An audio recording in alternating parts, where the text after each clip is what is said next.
الله أكبر الله أكبر الله أكبر الله أكبر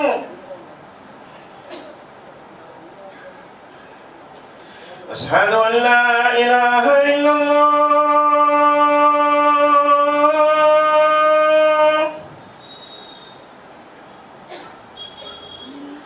أشهد أن لا إله إلا الله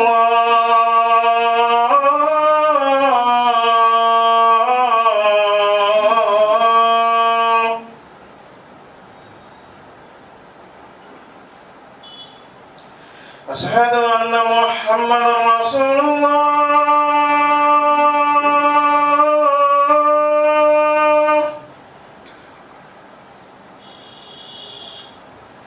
أشهد أن محمدا رسول الله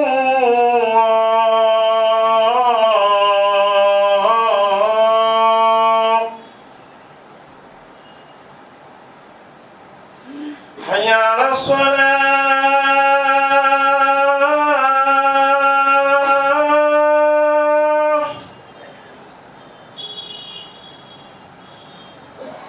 حي على الصلاة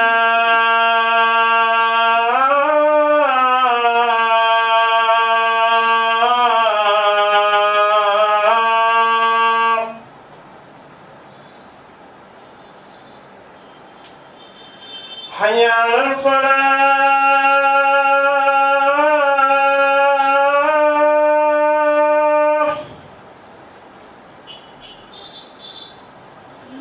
حي على الفلاح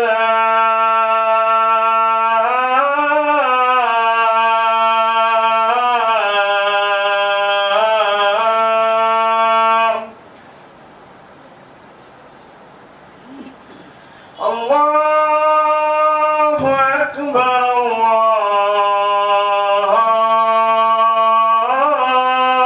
الله أكبر لا إله إلا الله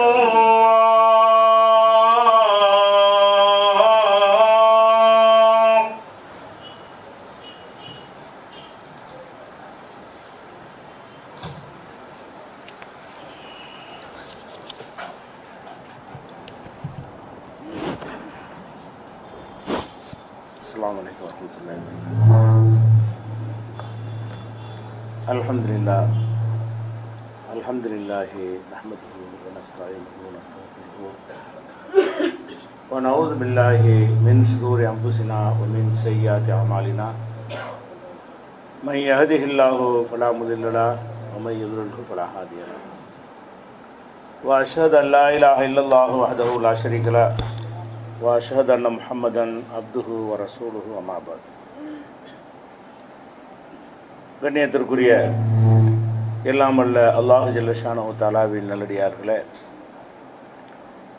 அல்லாஹுடைய அழகிய பண்புகள் என்ற இந்த தொடரில் அவனுக்கு இருக்கின்ற ஏராளமான பண்புகளிலே ரஹ்மான் ரஹீம் என்ற இரு பண்புகளை, அதாவது அளவற்ற அருளாளன் நிகரற்ற அன்புடையவன் என்று அவன் தனக்கு சூட்டி கொண்டிருக்கிற அந்த இரு பண்புகளை நாம் கடந்த சில வாரங்களாக விளங்கி வருகிறோம்.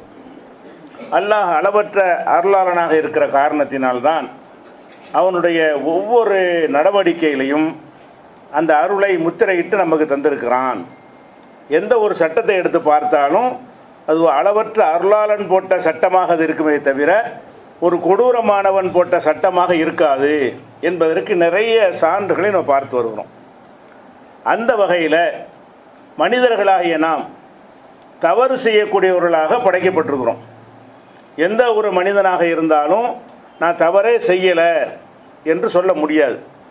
நபிகள் நாயகம் ஸல்லல்லாஹு அலைஹி வஸல்லம் சொன்னாங்க, ஆதமுடைய மக்கள் யுஹ்திவு பில் லைலி வன்னஹார், பகல் இரவுல தவறு செய்து கொண்டே இருக்கிறார்கள். தவறுன்னு சொன்னால் அல்லாஹ் எதை கடமையாக்கியிருக்கிறானோ அதை செய்யாமல் இருக்கிறது. அல்லாஹ் எதை செய்யக்கூடாது என்று தடுத்திருக்கிறானோ அதை இதான் பாவம்ங்கிறது. தவறு குற்றம்டா என்னன்னு கேட்டால், எதையெல்லாம் நீ செய்து ஆக வேண்டும் என்று அல்லாஹ் நமக்கு கட்டளை இடுகிறானோ அதை செய்ய தவறி விட்டோம் என்று சொன்னால் அது ஒரு பாவம். செய்யுங்கிறோம், நம்ம செய்ய மாட்டேங்கிறோம், அல்லது செய்யாமல் இருக்கிறோம், இது ஒரு பாவம். அதே மாதிரி இன்னென்ன காரியங்களை நீ செய்யக்கூடாது, குடிக்காதே, திருடாதே, ஏமாற்றாதே, மோசடி செய்யாதே, கொலை செய்யாதே, இப்படி எத்தனையோ தடைகள் எல்லாம் போட்டிருக்கிறான். இந்த பொய் சொல்லாதே, கோல் சொல்லாதே, புறம் பேசாதேன்னு எவ்வளோ தடைகள் இருக்குது. பெரிய பெரிய பாரதூரமான விஷயங்களை அனைவரும் செய்யாவிட்டாலும் இந்த சின்ன விஷயங்களாக சொல்லக்கூடிய பாவங்கள் செய்யாத மனுஷன் யாருமே கிடையாது. கோல் சொல்லாத ஒருத்தர் நீங்கள் பார்க்க முடியுமா? அதிகமாக சொல்கிறவன் கொஞ்சமாக சொல்கிறவனை பார்க்க முடியுமே தவிர, இவர் பிறந்ததுலேருந்து கோல் சொன்னது இல்லை ஒருத்தன் கூட இல்லை. இவர் பிறந்ததுலேருந்து பொய் சொன்னது இல்லை. பொய் ஜாஸ்தியாக சொல்கிறவன் கொஞ்சமாக சொல்கிறவனை தான் உலகத்தில் பார்க்கலாம். ஆனால் பொய்யே சொன்னது இல்லை பார்க்க முடியுமா? ஏமாற்றியவன் இல்லை. சின்ன அளவுக்காக ஒருத்தன் யாரை ஏமாற்றிருப்பான், பெரிய அளவில் ஏமாற்றி கொண்டே இருப்பான், அப்படியும் இருக்கிறான். மனிதர்களை பொறுத்த வரைக்கும் பாவம் செய்பவர்களாகத்தான் படைக்கப்பட்டிருக்கிறார்கள். இந்த பாவம் செய்பவர்களாக படைக்கப்பட்டிருக்கும் பொழுது அந்த பாவ விஷயத்துக்கு அல்லாஹ் என்ன செய்யணும்? கோபம் வரணும். அல்லாஹ் தான் இதெல்லாம் செய்யக்கூடாதுன்னு சொல்லியிருக்கிறான். யாருக்கு பாவம்? அல்லாஹ் தானே பாவம். செய்யக்கூடாது பாவம்னு சொன்னால் இது அல்லாஹ்வுக்கு செய்யக்கூடிய பாவம். அப்போ அல்லாஹ் எதை நமக்கு தடை செய்திருக்கிறானோ, அதை செய்யுமாறு கட்டளை இட்டுக்கிறானோ, அதை விட்டு நம்ம விலகிறோம் என்று சொன்னால் அல்லாஹ்வுக்கு கடுமையான கோபம் வர வேண்டும். நீ இந்த தவறு செய்த காரணத்தினால் மூஞ்சில முடிக்காதே என்று சொல்ல வேண்டும். உனக்கு எந்த ஒரு அருளும் செய்ய மாட்டேன் என்று சொல்ல வேண்டும். நீ செய்ததற்காக உனக்கு இந்த பனிஷ்மெண்ட்டை உடனே தருகிறேன் என்று தர வேண்டும். இப்படி தான் எல்லாரும் தருவார்கள். ஆனால் அல்லாஹ்வை பொறுத்த வரைக்கும் அவன் அளவற்ற அருளாளனாக இருக்கிற காரணத்தினால், அவனை இந்த மாதிரி தவறு செய்யக்கூடியவர்களாக நம்மை படைத்திருக்கிற காரணத்தினால் எப்படியெல்லாம் அந்த விஷயங்களில் கருணை காட்டுறான். நம்ம தவறுகள் செய்யும் பொழுதெல்லாம் அல்லாஹ் எந்த மாதிரி நம்ம கருணை காட்டுகிறான் என்றால், அது பற்றி நபிகள் நாயகம் ஸல்லல்லாஹு அலைஹி வஸல்லம் அவர்கள் பல சந்தர்ப்பங்களில் பலவிதமான அம்சங்களை நம்ம விளக்கியிருக்கிறார்கள். ஒரு விஷயம் அவர்கள் சொல்கிறார்கள், யகூலுல்லாஹு, அல்லாஹ் சொல்கிறான், அல்லாஹ் சொல்வதாக நபி சொல்கிறாங்க. குர்ஆனில் இல்லை, ஹதீஸில். இதா அராத அபதி யாமல செய்யாத்தன், என்னுடைய அடியான், அல்லாஹ் சொல்கிறானா, அல்லாஹ் சொல்வதை நபிகள் நாயகம் அவர்கள் நமக்கு எடுத்து சொல்கிறாங்க. என்னுடைய அடியான் ஒரு கெட்ட காரியத்தை செய்ய நினைக்கிறான். அப்படி நினைத்தால் மலக்குமார்கிட்ட அல்லாஹ் சொல்லி வச்சிருக்கிறான், ஃபலா தக்துபுஹா, அதை எழுதாதீங்க, பதிவே செய்யாதீங்க. ஏன்னா அல்லாஹ் பொறுத்த வரைக்கும் இது குற்றம் தான். நீங்கள் கெட்ட காரியத்தை நினைக்கிறது என் விஷயமாக நினச்சேன்றீங்க, எனக்கு தெரியாது. இன்னொருத்தர் விஷயமாக நீங்கள் தப்பாக நினைக்கிறீங்க, அவனுக்கு தெரியாது, சிரித்து சிரித்து பேசுகிறீங்க.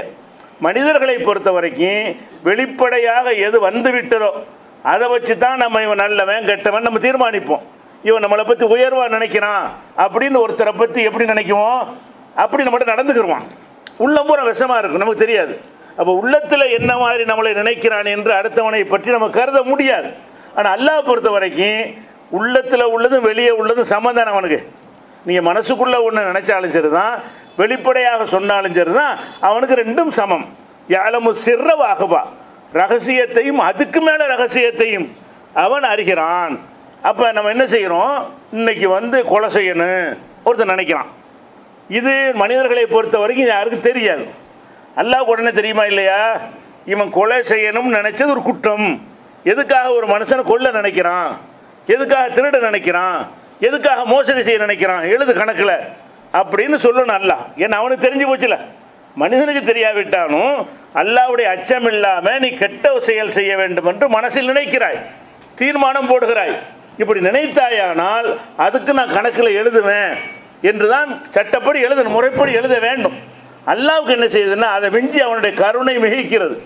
அவனுடைய கோபத்தை விட நியாயத்தையும் தாண்டி, நியாயம் என்ன எழுதுவது நியாயம்தான், நியாயத்துக்கு அப்பாற்பட்டதாக இருக்கிற இந்த கருணை.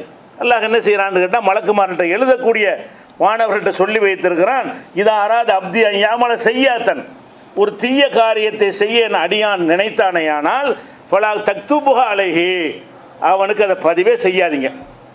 இவன் இத்தனாந்து இதை நினைச்சான், இத்தனாந்து அதை நினைச்சான், அந்த கெட்ட செயல் செய்ய நினைச்சான் இப்படின்னு எழுதிடாதீங்க. எது வரைக்கும் எழுதாதீங்கன்னா ஹத்தா யாமலஹா, செய்கிற வரைக்கும். நினச்சிட்டான்ல வெயிட் பண்ணிக்கிட்டே இருங்க, செஞ்சிட்டான்னா எழுதுங்க, நினச்சதுக்கு எழுதிடாதீங்க. கெட்ட காரியத்தை கருணை வருதா இல்லையே, அல்லாஹ் தனக்கு தெரியுது, அவனுக்கு பளிச்சுன்னு கண்ணாடி போட்ட மாதிரி என்ன செய்கிறது, நீங்கள் நினைக்கிறது அப்படியே அவனுக்கு நேரடியாக பார்க்குற மாதிரி தெரிகிறது. தெரிஞ்சுன்னு கோபம் வர மாட்டேங்குது அவனுக்கு. மலக்குமார்களுக்கு அல்லாஹ் அறிவிச்சு என்ன செய்யறான், அந்த மாதிரி நினைக்கிறான். அதை நீங்கள் எழுதக்கூடாது, எது வரைக்கும் செய்கிற வரைக்கும். ஃபொயின் அமிலஹா, அவன் அப்படி செய்து விட்டானேயானால் ஃபக்துபுஹா பிமிஸ்லிஹா, அவன் என்ன செய்கிறானோ அதுக்குரிய மிஸ்டேக்கை எழுதுங்க. உதாரணமாக பெருசுப்படுத்தி எழுதக்கூடாது. ஒன்றுக்கு ஒன்று தான். ஒரு தப்பு செஞ்சான்னு சொன்னால் ஒரு தடவை செஞ்சான்னு எழுதுங்க அப்படின்னு அல்லாஹ் சொல்லிவிட்டான். ஒயின் தரக்கஹா மின் அஜலி, அவன் என்ன செய்கிறான்னு நினச்சிப்புட்டு செய்யாமல் விட்டுட்டான். சும்மா செய்யாமல் விட்டுட்டான். அதுக்கு நன்மையும் இல்லை தீமையும் இல்லை. நினச்ச காரியத்தை ஆஹா இது தப்பாச்சே, இப்படி நினச்சி இருக்கக்கூடாது அப்படின்னு சொல்லி விட்டுட்டான். விடுவது ரெண்டு வகை இருக்குல்ல. கெட்ட செயலை செய்ய நினைக்குவோம், நினச்சிட்டு செய்யாமல் விட்டுருவோம். வாய்ப்பு இல்லைங்கிறதுனாலையோ அல்ல ஏதோ ஒரு காரணத்துக்காக விட்டுருவோம். அதுக்கு நன்மையும் இல்லை தீமையும் இல்லை. ஆனால் நீங்கள் செய்ய நினைக்கிறீங்க, ஆஹா நம்ம இப்படி நினச்சிட்டோமே, படைச்ச இறைவனுக்கு தெரியுமே, அவன் எல்லாத்தையும் பார்ப்பானே, வேணாம் அப்படின்னு விட்டால் அதுக்கு நன்மை. இப்போ நினச்சது கெட்ட காரியம் செய்கிறதுக்கு அதை செய்யாமல் விட்டுட்டீங்க அல்லாஹ்வுக்காக வேண்டி. இதுக்கு அல்லாஹ் என்ன செய்யணும், ஒரு நன்மையை போட்டு விடுவேன். எனக்கு பயந்து தானே அவன் செய்யாமல் இருந்தான். என்னுடைய அச்சத்தின் காரணமாகத்தான் செய்ய வேண்டும் என்று நினைத்த ஒரு தீமையை செய்யாமல் விட்டு விட்டான். அப்படி அல்லாஹ் சொல்கிறான் மலக்குமார்கள்ட்ட, ஃபொயின் அமிலஹா ஃபொயின் தரக்கஹா, அந்த கெட்ட காரியத்தை செய்யாமல் விட்டு விட்டான். மின் அஜிலி, எனக்காக, என்னுடைய அச்சத்திற்காக, நான் கட்டளையிட்டதற்காக அவன் விட்டுவிட்டான் என்று சொன்னால் ஃபக்துபுஹா லஹு ஹசனா, அவனுக்கு ஒரு நல்லதாக நன்மையாக அதை பதிவு செய்யுங்க.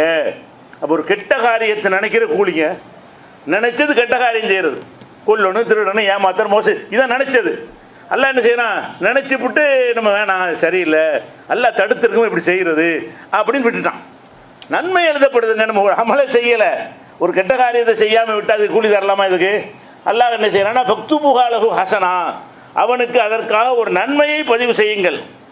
ஒய்தா அராத அங்கியாமல் ஹசனத்தன், ஒரு நல்ல காரியத்தை செய்ய நாடுறான், கெட்ட காரியத்தை விட்டுருங்க, ஒரு நன்மையை செய்ய நாடுறான். இன்றைக்கி நம்ம ஒரு 100 பேருக்கு சாப்பாடு கொடுக்கணும், அல்லது ஏதாவது ஒரு தர்மம் செய்யணும், அல்லது 4 ரக்காத் தொழுகணும், இன்றைக்கி ஒரு சுன்னத்தான ஒரு நஃபிலான நோன்பு வைக்கணும், இப்படி எத்தனை நன்மைகள் இருக்குது. அது இபாதத்தாக இருக்கலாம், மனிதர்களுக்கு செய்யக்கூடிய உதவிகள் சம்மந்தப்பட்டதாக இருக்கலாம், எதுவாக வேண்டாலும் இருக்கலாம்.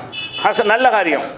அப்போ ஒய்தா அராத அங்கியாமல் ஹசனத்தன், நல்ல காரியம் செய்ய ஒருத்தன் நினைக்கிறான், ஃபலம் யாமல்ஹா, அவன் செய்யணும்னு நினச்சிட்டான், ஆனால் வாய்ப்பு கிடைக்கல, ஏதோ ஒரு நாளை விட்டுட்டான். அதுக்கு ஃபக்துபுஹா லஹு ஹசனா, அதுக்கு ஒரு நன்மை. நல்லது செய்யணும்னு நினச்சோம், நினச்சது செய்ய முடியாமல் போச்சு, அதுக்கு அல்லாஹ் என்ன செய்யறான், நினச்சிட்டான்ல செய்யணும்னு மனசு வந்துச்சுல அவனுக்கு, அதுக்கு ஒரு கூலியை போடு. ஃபக்துபுஹா லஹு ஹசனா, அதுக்கு ஒரு கூலியை எழுதி விடுங்கள். அப்போ ஃபொயின் அமிலஹா, நினச்சபடி செஞ்சிட்டான். 10 ஏழைக்கு சோறு கொடுக்குறேன்னு நான் கொடுத்துவிட்டான், பள்ளிவாசலுக்கு 100 ரூபா கொடுக்குறேன்னா கொடுத்துவிட்டான், இப்படி நினைச்சபடி செய்து விட்டான் என்று சொன்னால் ஃபக்துபுஹா லஹு பி அஷ்ரி அம்சாலிஹா, அவனுக்கு 10 மடங்கு எழுதுங்க. 10ங்கிறது குறைஞ்சபட்சம் தான். இலா சபேமத்தில் 700 வரைக்கும் அவனுடைய ஈமான் இஹ்லாஸை பொறுத்து. சில பேர் கொடுக்கணும்னு நினைக்கிறான், கொடுக்கும்போதே எப்படி இருக்குது, மன நிறைஞ்சு கொடுத்தான்னு வைங்க 700 வரைக்கும் போயிடும்.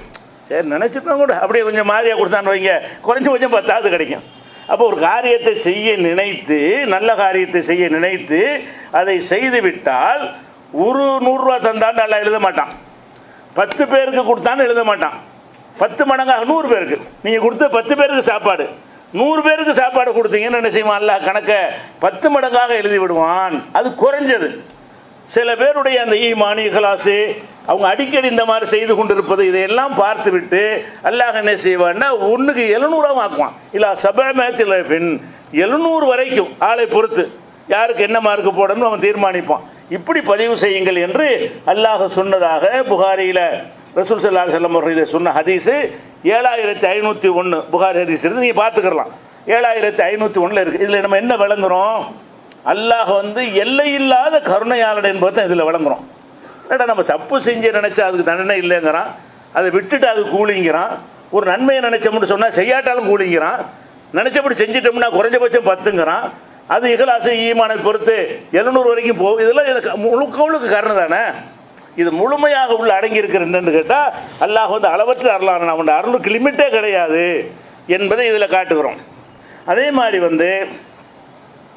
இன்னொரு ஹதீஸில் ரசூல் ஸல்லல்லாஹு அலைஹி வஸல்லம் சொல்கிறாங்க, மஞ்சாபில் ஹசனதி, ஒருவர் ஒரு நன்மையை செய்வாரையானால் ஃபலஹு அஷுர் அம்சாலிஹா, அவருக்கு அது போன்ற 10 இருக்கிறது. இது குர்ஆனுடைய வசனம். அதை எடுத்து ரசூலுல்லாஹ் ஒரு போதனையில் அதை மேற்கோள் காட்டி சொல்கிறாங்க. மஞ்சாபில் ஹசனதி, யார் ஒரு நல்ல காரியத்தை செய்கிறாரோ ஃபலஹு அஷுர் அம்சாலிஹா, அவருக்கு அது போன்ற 10 மடங்கு இருக்கிறது.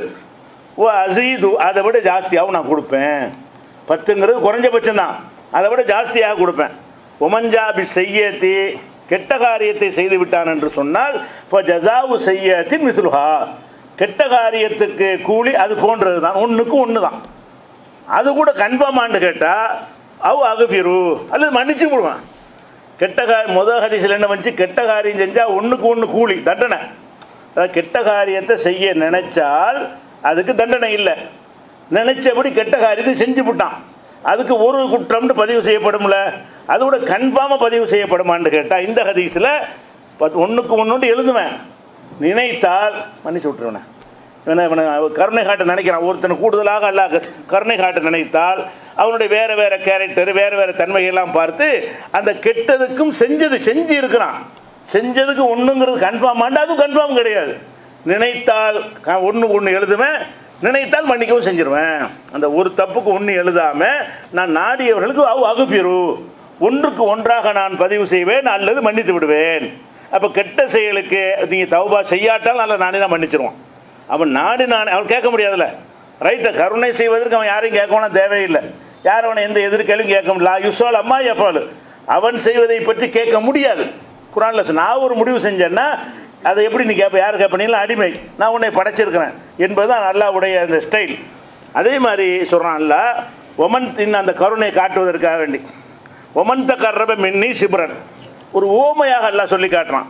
2 பேர் சந்திக்க போகிறோன்னு வைங்களேன், ஒருத்தர் எதிர்கொள்கிறோம். ஒரு நண்பரை நீங்கள் பார்க்க போகிறீங்க, அல்லது ஒரு கணவன் மனைவி நீண்ட நாள் பிரிஞ்சுட்டு சந்திக்க போகிறாங்க, தாயை சந்திக்க போகிறீங்க, தகப்பனை சந்திக்க போகிறீங்க.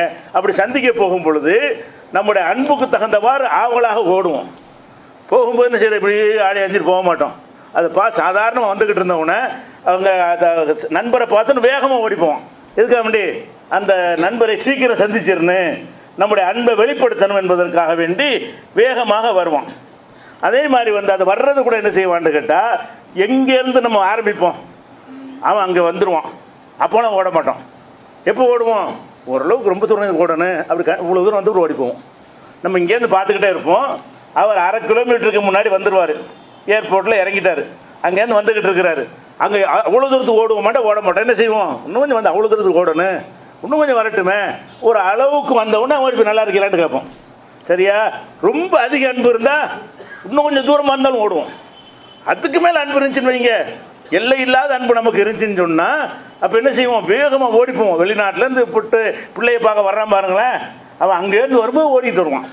பிள்ளை மேலே உள்ள இந்த பாசம் அல்லாஹ் நமக்கு அதுக்கு உதாரணம். அதே மாதிரி உதாரணம் சொல்லி சொல்கிறான், ஒமன் தகர்ரப மின்னி சிப்ரன், என்னை நோக்கி ஒருத்தன் 1 ஜான் வர்றான், அவன் அங்கே நிற்கிறான், நான் அங்கே நிற்கிறேன். அல்ல உதாரணம் காட்டுறான். அப்படி நான் இங்கே இருக்கிறேன், அவன் அங்கே இருக்கிறான், என்னை நோக்கி 1 ஜான் வர்றான். அவன் 1 ஜான் எடுத்து வைக்கிறான்.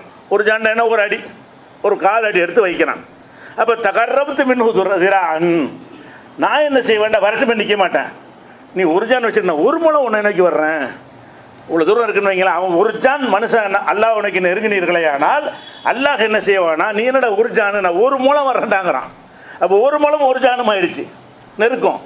அதே மாதிரி ஒமன் தகர்ரப மின்னி திராஅன், ஒருத்த அடியான் 1 முழம் வர்றான், 1 முழம் நம்ம என்னை நோக்கி வருகிறான் என்று சொன்னால் தகர்ரபத்து மின்னு பாஅன், பான்னா ஒரு பாகம், இவ்வளவு 2 கை நீட்டுற அளவு இருக்குல்ல, இவ்வளவுக்கு நான் அவன் இவ்வளோ 1 முழத்துக்கு வர்றான். 1 முழத்துக்கு என்னை நோக்கி வந்தாரையானால் நான் 2 கையும் வீட்டுற தூரம் இருக்குல்ல, விரிக்கிற தூரம், அவ்வளோ தூரத்துக்கு நான் ஓடுவேன் அவனை நோக்கி. எவ்வளோ கருணை காட்டுறோம் நம்ம அவனை நோக்கி நம்ம திரும்பிட்டோம் என்று சொன்னால். பாவங்கள்லாம் செஞ்சுக்கிட்டு இருக்கிறான், சரி இனிமேல் நல்லவனாகணும்னு போகிறீங்க, நீ ஒரு 10% நல்லவனாக இருந்துன்னு வைவேன், அவன் என்ன செய்கிறான், 30% அவன் வர்றான், 3 மடங்கு ஒன்று எல்லாமே என்னது, 1 முழத்துக்கு 3 பாகம், 3 மடங்கு தானே, 3 மடங்கு அவன் ஓடியாடுறான். அப்படி அந்த மாதிரி செய்கிறான். அது ஒமன்னா தானி எம்சி, என்னை நோக்கி ஒரு அடியான் நடந்து வர்றான், அல்லாஹ் நோக்கி நம்ம போகிறோம். உதாரணம் காட்டி எல்லாம் அதுக்கு நடக்கிறதுல அர்த்தம் கிடையாது. அல்லாஹ் உங்க முன்னாடி நிற்கவும் இல்லை, நீங்கள் நடக்கவும் இல்லை, ஒரு ஜானில் அதெல்லாம் கிடையாது. அதெல்லாம் எதை வச்சுன்னு சொன்னால் உங்கள் கவனம் எந்த அளவுக்கு திரும்புகிறது அதுதான் அதில் உதாரணம். உங்கள் கவனம் கொஞ்சமாக லேசாக திரும்பினாலே அவன் உங்கள் பக்கம் 3 மடங்கு திருப்பிக்கிறான்.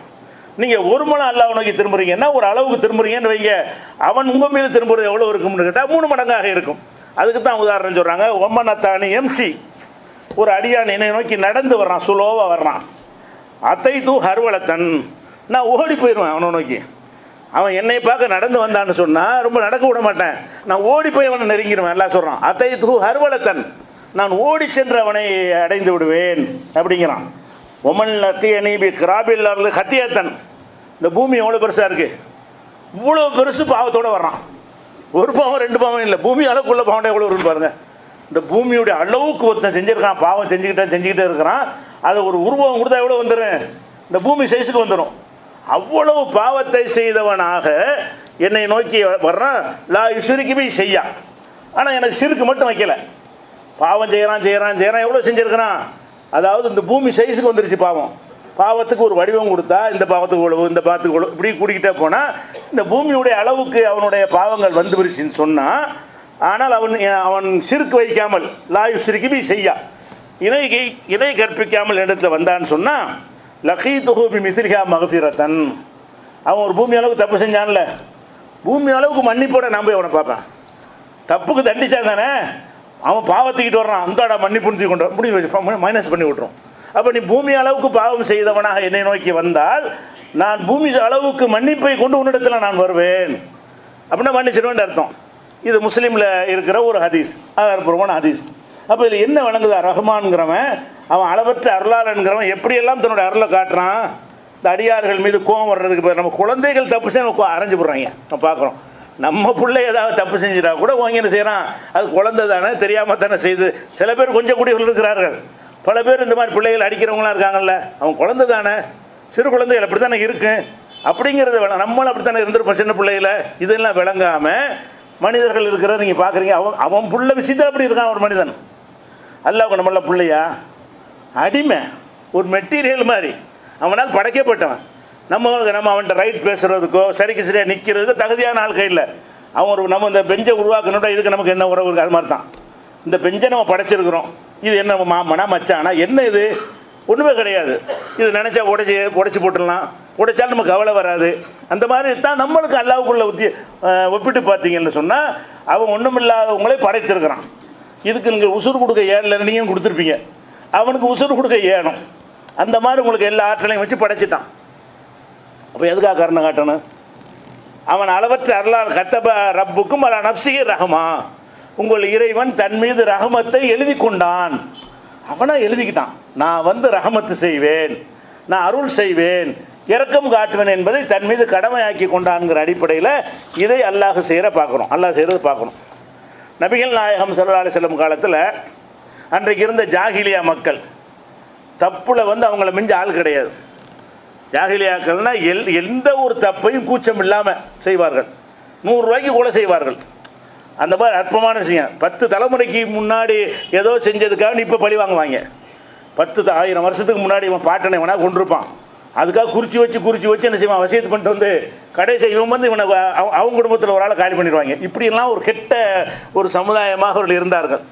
அப்போ அந்த மக்கள்லாம் என்ன செய்கிறாங்கன்னா, ரசூல் ஸல்லல்லாஹு அலைஹி வஸல்லம் போதனை கொலை செய்யாதீங்க, நல்ல காரியம் செய்யுங்க, குடும்பத்தை அரவணைங்க, நிறைய விஷயங்களை சொல்கிறாங்களா.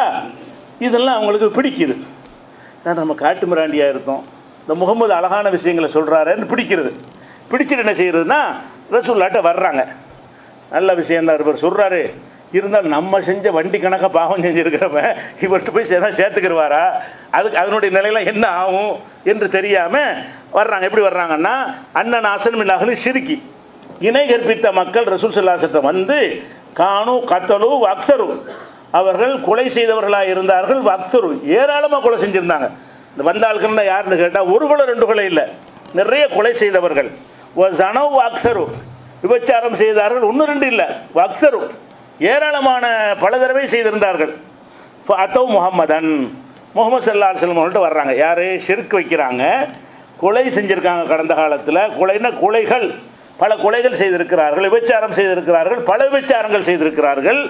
வந்து ஃபக்காலு ரசூலுல்லாஹ்ட்ட சொல்கிறாங்க, இன்னல்லதை தக்கூலு, நீ சொல்லக்கூடிய இந்த செய்தி முகமதே, நீங்கள் ஒரு செய்தியை சொல்கிறீங்க, நல்ல பாவம் செய்யாத, தவறு செய்யாத, மறுமையில் அல்லாஹ் கேட்பான், தண்டிப்பான், சொர்க்கம் நரகம், எவ்வளோ விஷயங்கள் சொல்கிறீங்க.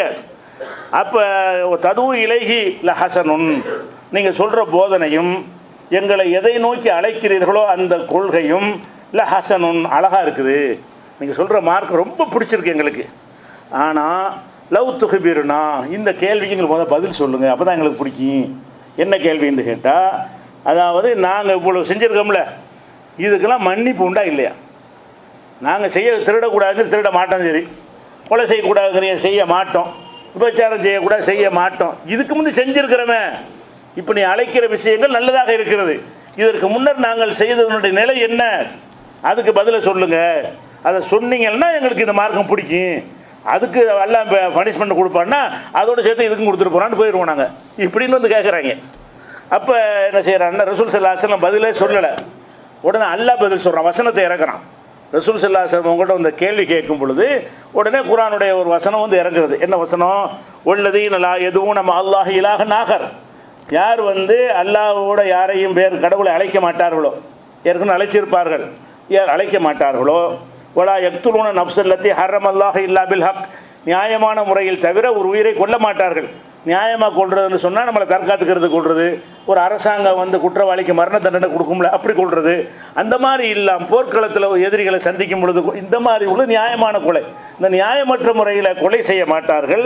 வலா யஸ்னூன், விபச்சாரம் செய்ய மாட்டார்கள். இதெல்லாம் செய்யாதவர்கள் தான் நல்லவங்கன்னு சொல்லிட்டு, ஒமை யஃபல் தாலிக்க, இவற்றையெல்லாம் யார் செய்கிறானோ எல்கா அசாமா, அவன் பாவ மூட்டையை சுமந்தே தீர்வான்.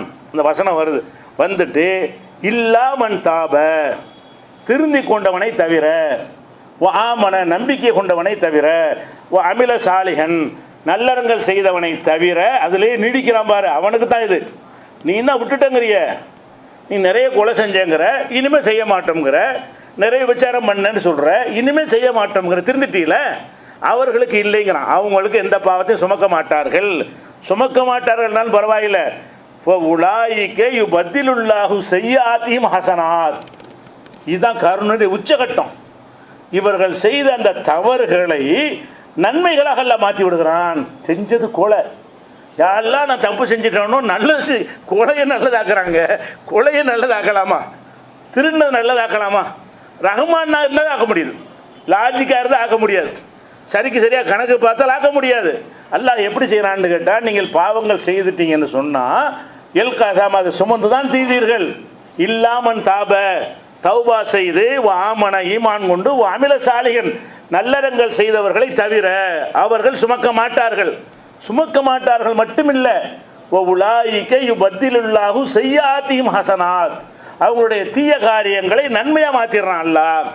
பாவங்களிலே மூழ்கி கிடந்த ஒருத்தன் தெரிஞ்சிட்டான்னு சொன்னால் இவன் என்ன மாதிரி ஆயிடுறான்? அந்த பாவத்துக்கு கொஸ்டின் இல்லை, அந்த பாவமெல்லாம் தொழுத மாதிரி போயிடும்.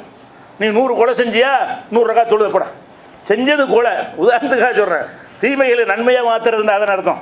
இவன் செஞ்ச பாவங்களை எல்லாம் எது நல்லறங்கள் செஞ்ச மாதிரி அதுக்கு ஒரு கணக்கு. ஏன் அப்படி போடுறான்னு கேட்டால், இவன் தெரிஞ்சிட்டான்ல, இந்த திருந்துறத ஒரு 20 வருஷத்துக்கு முந்தைய தெரிஞ்சிருந்தான்னு வைங்க, நல்லா செஞ்சுருப்பான்ல. அல்ல எப்படி பார்க்குறான்? இன்னைக்கு யாரெல்லாம் உனக்கு பயந்து நான் விட்டுட்டேங்கிறான். ஓகே, இந்த திருந்துதல் ஒரு 20 ஆண்டுக்கு அந்த கொலை ஆரம்பிக்கிறான்ல தப்புகளை, அப்போவே திருந்திருந்தான்னு வைங்க, அவன் இதே செஞ்சுருப்பான், நிறைய தொழுதுருப்பான், நிறைய நோன்பு வச்சுருப்பான், நிறைய நல்ல அப்படி கணக்கு பார்க்குறான்ல. இப்போ திருந்தினானே என்று மட்டும் பார்க்காமல் இதற்கு முன்னால் செஞ்ச பாவங்களுக்கு கேள்வி இல்லாமலும் ஆக்கி பாவத்தை நன்மையாக்குறது. பாவத்தை நன்மையாக்குதலுக்கு நிகரான கருணை ஏதாவது இருக்குமா? அதுக்கு நிகரான கருணை அதான் அப்படி கேட்டான். அப்படி யுபத்திலுல்லாஹு செய்யாத்தியும் ஹசனாத், அவங்களுடைய தீமைகளை வந்து நன்மையாக மாற்றிடுறான்னு சொல்லிட்டு அதுக்கு காரணத்தை அல்லாஹ் சொன்னான். கானல்லாஹு கஃபூர ரஹீமா. ஏன் அப்படி செய்கிறான்னா, அவன் கஃபூராக மன்னிக்கிறவனாக இருக்கிறான், கேள்வி கேட்காம விட்டுறான், ரஹீமாக இருக்கிறான், அளவற்ற அருளாளனாக இருக்கிறான். அதனால் என்ன செய்கிறான்? தப்புக்கு நன்மை, பாவத்துக்கு நன்மை, கெட்ட காரியங்கள்லாம் நல்ல காரியம் செஞ்சு ஆக்கிறான். யாருக்கு? திருந்துறவனுக்கு, செஞ்சுக்கிட்டே இருக்கிறவனுக்கு அல்ல. தவறை செய்து விட்டு யாரெல்லாம் இனி செய்ய மாட்டேன் விட்டுட்டேன் அப்படின்னு சொன்னால் நீ தண்டிக்காமல் மட்டும் அல்ல விட மாட்டான், செஞ்ச தப்புக்கு கூலி உனக்கு. அதான் ரஹமத், ரஹீமாக இருக்கிறான். என்ற இந்த வசனம், இது 25-70, 25வது சூறாவில் 70வது வசனம். இது அல்லாஹ் இறக்குறான். எப்போ இறக்குறான்? இந்த மக்கள் வந்து கேள்வி கேட்குறாங்கல்ல, நாங்கள் நிறைய பாவங்கள் செஞ்சிட்டோம், கொலை பிரச்சனை கணக்கு இல்லாமல் செஞ்சிட்டோம், எங்களுக்கு மன்னிப்பு உண்டா இல்லையா அப்படின்னு கேட்கும் பொழுது அல்லாஹ் என்ன செய்கிறான்? ரசூலுல்லாவை சொல்ல விடாமல் அவனே சொல்லிவிடுறான். இந்த வசனத்தை இறக்கி திருந்திட்டின்னு சொன்னால் கெட்டதெல்லாம் நன்மை ஆகிக்கிறோம் அப்படிங்கிறது. இது காஃபிருக்கு மட்டுமா? தௌஹீதே இல்லாமல் ஒருத்தன் இஷ்டத்துக்கு பிறந்தான், முஸ்லீமாக பிறந்தான், செஞ்சது பூரா அநியாயம். ஏன் இஸ்லாமிய மறுமையை பற்றி நம்பிக்கை ஊட்டலை? ஏதோ முஸ்லீம் குடும்பத்தில் பிறந்ததுனால பேரை வச்சுக்கிட்டானே தவிர அவங்ககிட்ட எதுவுமே இல்லை. வீட்டில் அம்மா அப்பா பொண்டாட்டி திட்டுவாங்கன்னு பள்ளியாசல் வலிக்கல மட்டும் வருவானே தவிர அவனுக்கு பற்றே இல்லை. இப்படி வாழ்ந்த ஒருத்தன் இப்போ என்ன செய்ய திருந்துறான். ஆஹா, நம்ம இறையச்சை இல்லாமல் வாழ்ந்துட்டோம், நம்ம லைஃபை வீணாக்கிட்டோம், இனிமேல் கடமையான வணக்கங்களை கரெக்டாக செய்வோம், தடை செய்யப்பட்ட பாவங்கள்லேருந்து விலகிடுவோம் என்று திருந்தி கொண்டு வந்தால் அவனுக்கு இதே தான். முஷ்ரிக்குக்கு மட்டும்தான் கிடையாது. யாரெல்லாம் செய்த காரியத்தை திருந்திட்டு வருகிறார்களோ அவங்களுக்கு என்ன இருக்கிறது? கண்டிப்பாக அந்த கெட்ட காரியங்கள் நன்மையாக மாறும். இந்த வசனம் இறங்குது. இன்னொரு வசனம் சேர்த்து இறங்குது. இந்த வசனம் இறங்கும் பொழுது அல்லாஹ் என்ன செய்கிறான்? வேறொரு வசனத்தையும் இறக்குறான். அது என்ன வசனம்னா 39வது சூறாவில் 53வது வசனம். அந்த வசனம் இந்த கேள்வி கேட்கும் பொழுது அல்லாஹ் இறக்குறான். அது என்ன வசனம்? யா இபாதி குல் யா இபாதி அல்லதீன அஸ்ரஃபு அலா அன்ஃபுஸிஹிம் லா தக்னது மின் ரஹ்மத்தில்லாஹ். நபியே நீங்கள் சொல்லுங்கள், யா இபாதி அல்லதீன அஸ்ரஃபு அலா அன்ஃபுஸிஹிம், தங்களுக்கு தாங்களே பாவம் செய்துவிட்டு எனது அடியார்களே, லா தக்னது மின் ரஹ்மத்தில்லாஹ், அல்லாஹ்வுடைய ரஹமத்தில் நம்பிக்கை இழக்காதீங்க. ரஹமத்தில் ரஹ்மான் ரஹீம் தான் பேசுகிறோம். அல்லாஹ் என்ன செய்யறான்? என்னுடைய அருளில், அளவற்ற அருளில், நிகரற்ற அன்பில் நீங்கள் நம்பிக்கை இழந்து விடாதீர்கள். அப்போ இன்னல்லாஹ யக்ஃபிரு துனூப ஜமியா, எல்லா பாவத்தையும் மன்னிப்பேன். மன்னிக்காத பாவமே திருந்த மட்டும் செஞ்சுட்டேன்னு சொன்னால் மன்னிக்காத ஒரு பாவமும் கிடையாது. அப்போ அந்த மக்கள், எல்லா தீமையிலையும் மூழ்கி இருந்த மக்கள் இந்த அறிவுரை கிடைத்த பிறகு தங்களை மாற்ற நினைக்கிறாங்க, நல்வழிக்கு மாறிடுவோம்னு நினைக்கிறாங்க. அவங்களுடைய உறுத்தல் என்ன? இவ்வளவுக்கும் பிடிச்சா என்ன ஆகுறது? செஞ்ச காரியத்துக்கெல்லாம் அவன் தண்டிக்க ஆரம்பித்தா நமக்கு எது என்ன? ஒன்றும் தப்பிக்க இயலாது. அப்போ இதில் போய் சேர்ந்து ஒரு புண்ணியம் இல்லாமல் போயிருமே. சிலாத்தில் சேர்ந்தாலும் நம்மளை பிடிச்சி வறுத்து எடுத்துருவோம் அல்லான்னு சொன்னால் மறையாதுக்கு போகணும் என்பது தான் அவங்களுடைய தயக்கம். அல்ல எப்படி தயக்கத்தை போக்குறான்? அது நீ சொல்கிற நீ ஒரு தயக்கம் கரெக்டு தான், அப்படி தான் செய்யணும்.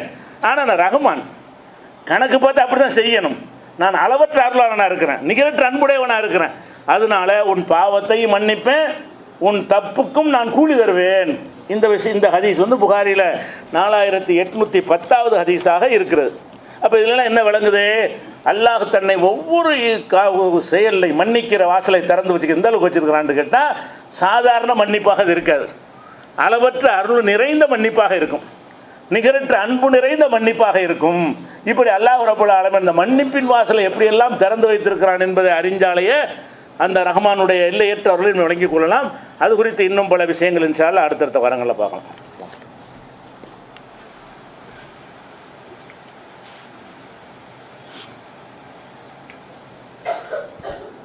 அன்பிற்குரிய சகோதரர்களே, கடந்த சில நாட்களுக்கு முன்னால் நமது அண்டை நாடாக இருக்கக்கூடிய இலங்கையில் அங்கே ஜனாதிபதி குடியரசுத் தலைவருக்குரிய தேர்தல் நடக்குது. நம்ம நாட்டில் ஜனாதிபதி தேர்தல் வந்து நடக்காது. எம்பிக்கள் தான் ஜனாதிபதி தேர்ந்தெடுப்பாங்க. மக்களுக்கு ஜனாதிபதியை தேர்ந்தெடுக்கிறதுக்கான உரிமை நம்ம நாட்டில் இல்லை. அமெரிக்கா, இலங்கை போன்ற நாடுகளில் எல்லாம் ஜனாதிபதிக்குன்னு ஓட்டு போடுவாங்க. யார் நம்ம நாட்டுக்கு அவருக்கு பவர் கூட. அந்த மாதிரி தேர்ந்தெடுக்கப்பட்ட நாடுகளில் எல்லாம் ஜனாதிபதி ரப்பர் ஸ்டாம்பாக இருக்க மாட்டார். அவர் தான் ஆளினாலாக இருப்பார், முத்திரை குத்து. ஏன்னா மக்களால் தேர்ந்தெடுக்கப்படுறாருல. இங்கே உள்ள ஜனாதிபதி வந்து எம்பிக்களால் வந்து நினைச்சாலும் நம்ம நியமிப்போம். பிரதமர் யார் நினைக்கிறார் ஆக்கி விடுங்கன்னா ஆக்கிட்டு போயிடுவாங்க. அந்த மாதிரி உள்ளதாக இருக்குது. அப்போ இலங்கையில் ஜனாதிபதி தேர்தல் தான் அந்த பாராளுமன்ற உறுப்பினர் தேர்தலை விட கூடுதல் முக்கியத்துவம் உள்ள ஒரு தேர்தல். அந்த எலெக்ஷன் நடக்கிறது. அப்போ அந்த எலெக்ஷனில் ஒரு வியப்பான செய்தி என்னென்னு கேட்டால், தேர்தல் வந்து வாக்கு சீட்டில் நடக்குது, சீட்டில் தான் நடக்குது. இவிஎம் மிஷின்லாம், எலக்ட்ரானிக் ஓட்டிங் மிஷின்லாம் கிடையாது. அப்போ வாக்கு சீட்டு அடிப்படையில் தேர்தல் நடத்துகிறாங்க. தேர்தல் வாக்குப்பதிவு முடிஞ்சு ஒரு அரை மணி நேரம் என்ன ஆரம்பிச்சிட்டாங்க, இந்த வாக்குப்பெட்டியை கொண்டே 1.5 மாதத்துக்கு ரூமில் பூட்டி வச்சு வேணுங்கிற மாற்றத்தெல்லாம் செஞ்சு, இப்படி நம்ம நாட்டில் பார்க்குறோமே. அதாவது நம்ம நாட்டில் என்ன செய்யறான்னு கேட்டால் மிஷினில் வாக்குப்பதிவுங்கிறான். அந்த மிஷினில் பண்ணதை கூட உடனே என்றான என்ன மாட்டேங்கிறான், என்ன செய்யறான், அதை வந்து பூட்டி வச்சுருக்குறோம், உனக்கு வந்து பிப்ரவரியில் என்ன போகிறோம், உனக்கு உள்ள மாநிலத்தில் மார்ச்சில் என்ன போகிறோம், மார்ச்சுக்குள்ளே என்ன வேண்டாலும் நடக்கலாம். பெட்டியே மாற்றலாம், பெட்டியை கூட மாற்ற வேண்டியதில்லை. மார்ச்சில் வந்து ப்ரோக்ராம் மாறுற மாதிரி முன்னாடி செஞ்சு வச்சிடலாம். பெட்டி அங்கேயே தான் இருக்கும். இன்றைக்கி திறந்தால் ஒரு ரிசல்ட்டை காட்டும்.